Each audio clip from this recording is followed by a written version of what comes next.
किसी राज्य में एक राजा राज्य करता था। वो धार्मिक प्रवृत्ति का था। राजा ने अपना राज्य पूरी तरह खुशहाल और समृद्ध बना रखा था। राजा अपने राज्य की सभी प्रजा को हमेशा सुखी रखने का पूरा प्रयास करता था। अपने राज्य की प्रजा को अपने परिवार की तरह समझता था। राजा की रियासत बहुत बड़ी थी। सुंदर सुंदर महल बने हुए थे। राजा अपने राज्य पर किसी प्रकार का संकट आने से पहले ही उसका समाधान निकाल लेता था और प्रजा को कानों कान खबर तक नहीं पहुंचती थी।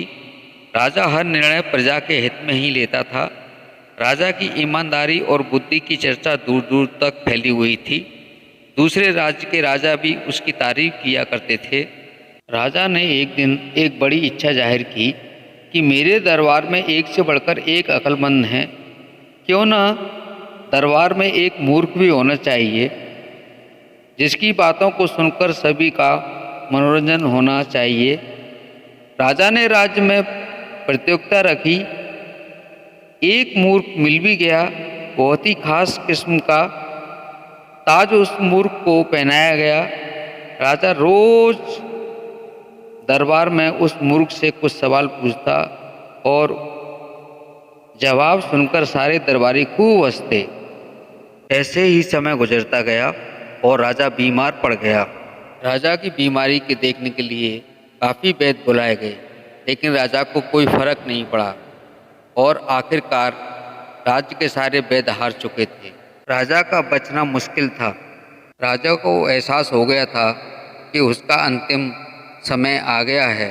राजा अपना अंतिम वक्त हंसकर गुजारना चाहते थे, तो उन्होंने उस मूर्ख को बुलाया और उससे कहा, आज तक हम तुमसे प्रश्न करते रहे और तू उत्तर देता रहा।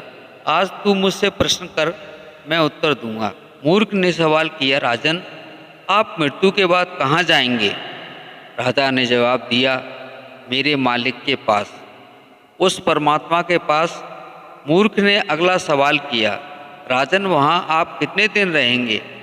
राजा ने कहा, हमेशा हमेशा के लिए। मूर्ख ने फिर कहा, फिर तो आपने वहाँ के लिए बहुत बेहतरीन इंतजाम किए होंगे, जिससे आपको कोई तकलीफ ना हो। राजा यह सवाल सुनकर सोच में पड़ गया। वो कुछ भी ना कह पाया।